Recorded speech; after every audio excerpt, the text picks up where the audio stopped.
Subscribe करिए the Indian message channel को और बेल आइकन को दबाइए सबसे पहले नोटिफिकेशन पाने के लिए। नमस्कार फ्रेंड्स, मैं विष्णुपद नाग। आज हम लोग डीजल इंजन में मल्टीपल इंजेक्शंस के बारे में जानकारी करेंगे। Multiple injection latest fuel injection systems employ multiple injection events for every engine cycle in diesel engines. इसमें जो मल्टीपल इंजेक्शन इवेंट होता है उसमें एक है pilot injection, then pre injection, main injection, close post injection, late post injection. इसको मिला के हम लोग बोल रहे हैं मल्टीपल इंजेक्शंस। पहले अगर हम लोग देखें कि डीजल इंजन में प्रॉब्लम क्या है। डीजल इंजन में प्रॉब्लम यही है कि सक्शन स्ट्रोक में एयर जो है इनलेट के थ्रू अंदर आता है, उसके बाद कंप्रेशन स्ट्रोक पे लास्ट में फ्यूल इंजेक्शन होता है और इंजेक्शन के बाद जब कॉम्बशन स्टार्ट होता है उसको पावर मिलता है, फिर एग्जॉस्ट स्ट्रोक होता है, उसमें एग्जॉस्ट वाल्व खुलता है, सारे एग्जॉस्ट गैस चलते हैं। ये आप लोग जानते हैं। लेकिन इसमें प्रॉब्लम यही है कि डीजल इंजन में हम लोग जो पावर को कंट्रोल कर रहा है, पावर या टॉर्क को कंट्रोल कर रहा है, वो फ्यूल को वेरी करके कंट्रोल करता है। यानी एयर जितना आना है वो आते रहते हैं।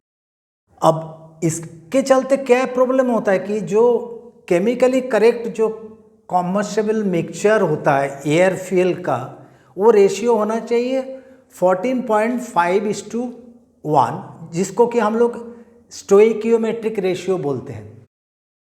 लेकिन होता क्या है कि कभी कभी इसमें 150:1 रेशियो बन जाता है, यानी 150 पार्ट ऑफ एयर और 1 पार्ट ऑफ फ्यूल। तो नेचुरली इसमें एक्सेस एयर है, तो एक्सेस एयर एक तो है, सारे एक्सेस एयर काम में आता नहीं है और वो एमिशन के लिए प्रॉब्लम क्रिएट करता है। दूसरा कि होमोजीनियस मिक्सचर इसमें नहीं बनता है। होमोजीनियस मिक्सचर का मतलब है through out the combustion chamber same ratio होना चाहिए फ्यूल एयर का। या अगर एक जगह में 20:1 है तो सारे जगह में 20:1 होना चाहिए।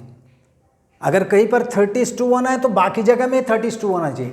ये अचीव करना डीजल इंजन के लिए बहुत प्रॉब्लम है। तीसरा प्रॉब्लम ये है कि जो डीजल जो है वो पेट्रोल का जैसा उतना वॉलेटाइल नहीं है। वॉलेटाइल नहीं है मतलब जल्दी से वेपोराइजेशन नहीं होता है, जिसके चलते एयर के साथ मिक्स होने में देरी लगता है। नेचुरली इग्निशन डिले पीरियड जो है वो ज़्यादा होता है। उसके बाद और प्रॉब्लम जो होता है, जैसे कि इंजेक्टर फ्यूल को एटोमाइज करता है। एटोमाइज करने के बाद वो वेपोराइजेशन होना चाहिए। वेपोराइजेशन होने के बाद फिर मिक्सिंग होगा। तो इसके लिए कोई टर्बुलेंट इफेक्ट नहीं है यहाँ पर। टर्बुलेंस जैसा कि प्रीकम्बशन चेम्बर या टर्बुलेंट चेम्बर में होता है। तो ये सारे प्रॉब्लम को ओवरकम करने के लिए अभी डीजल इंजन में ये मल्टीपल इंजेक्शन इवेंट्स का यूज़ किया जाता है, जिसमें पहले ही हम बताया कि पहले होता है एक pilot injection, a pre injection that occurs a relatively long time before the main injection as a pilot. This takes place starting of compression stroke. मतलब सक्शन के बाद जब कंप्रेशन स्ट्रोक स्टार्ट हुआ उसी टाइम में थोड़ा सा फ्यूल जो है इंजेक्टर वो इंजेक्ट कर देता है एज ए पायलट इंजेक्शन। उसके बाद एक प्री इंजेक्शन होता है। This occurs relatively short time before the main injection. ये मेन इंजेक्शन जो होना है उसके थोड़ा सा पहले एक प्री इंजेक्शन होता है। उसके बाद मेन इंजेक्शन जो होता है वो स्प्लिट इंजेक्शन होता है। स्प्लिट इंजेक्शन मतलब कि एक सिंगल इंजेक्शन के बदले में उसको स्प्लिट करके 2 या 3 इंजेक्शन में डिवाइड कर देना और फ्यूल क्वांटिटी इक्वली रहेगा। उसके बाद होता है post injection occurs immediately after the main injection, it is called close post injection.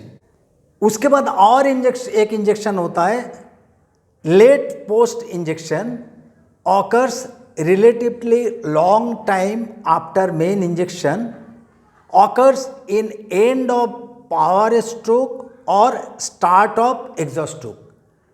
ते 5 जो इवेंट इंजेक्शन इवेंट्स के बारे में हम बताया, या कभी कभी ये 6 होता है, कभी कभी ये 7 होता है, तो इसी को हम लोग मल्टीपल इंजेक्शन बोलते हैं। इसे अभी एडवांटेज क्या है वो हम लोग देख लेते हैं। ये जो पायलट इंजेक्शन है इसको यूज़ किया जाता है एमिशन कंट्रोल और नॉइस को कंट्रोल करने के लिए। इस इंजेक्शन से स्मॉल अमाउंट ऑफ फ्यूल को इंजेक्ट किया जाता है ताकि फ्यूल और एयर मिक्स होना स्टार्ट हो जाए।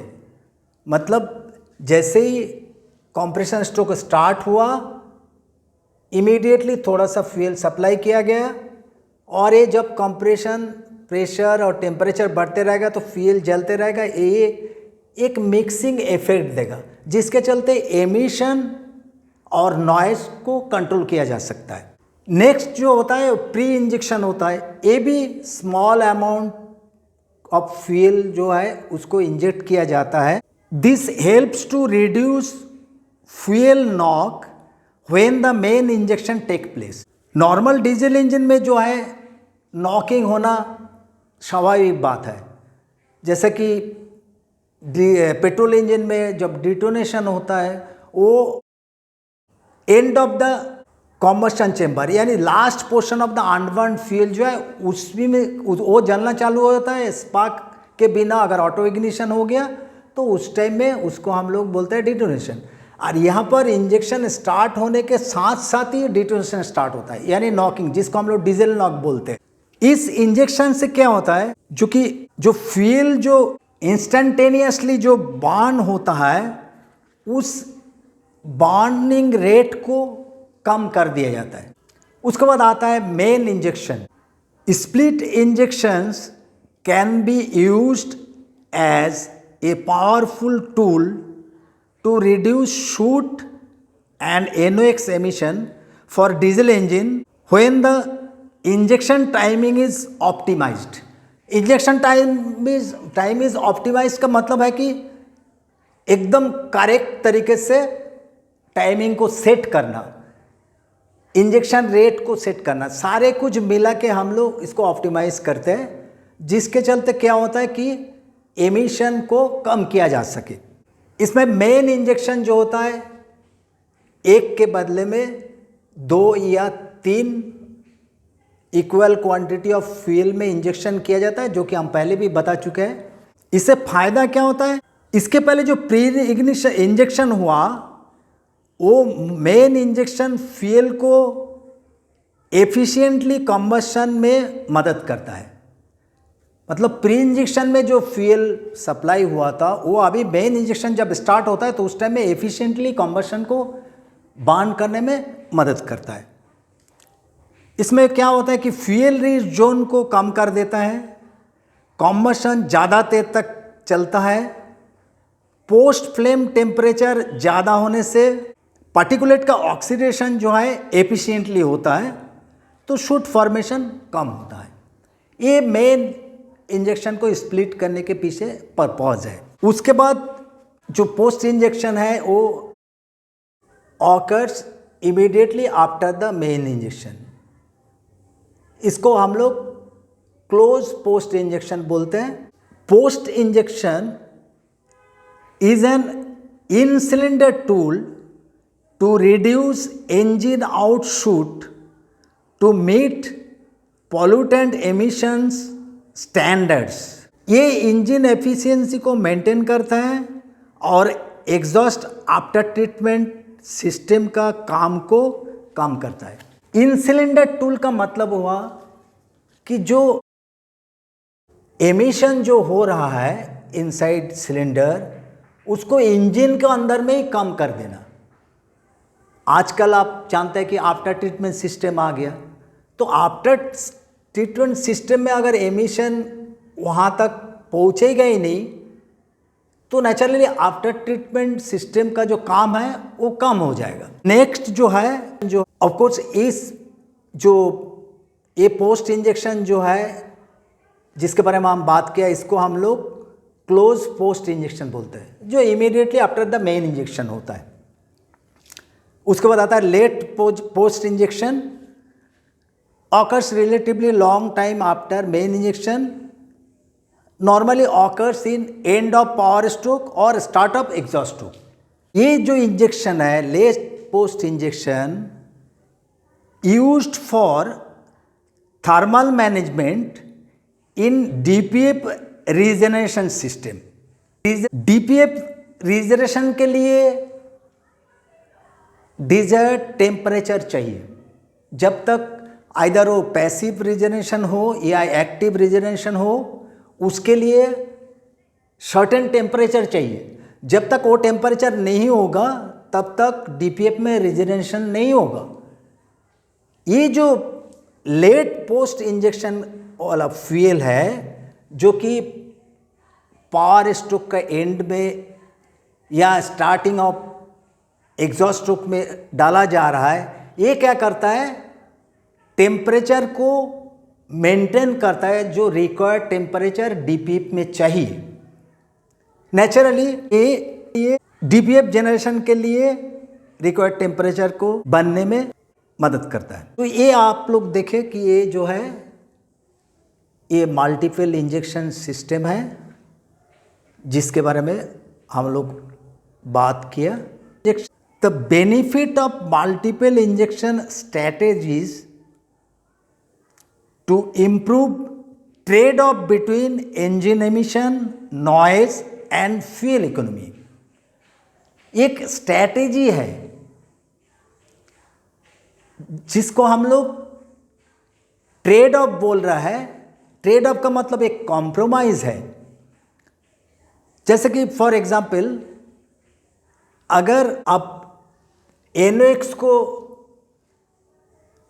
कम करने जा रहा है तो नेचुरली फ्यूल इंजेक्शन टाइमिंग को रिटार्ड करना पड़ेगा। जैसे ही फ्यूल इंजेक्शन टाइम को रिटार्ड करेंगे, रिटार्ड करने से क्या होगा कि बाकी CO और हाइड्रोकार्बन जो है वो ज़्यादा प्रोड्यूस होगा।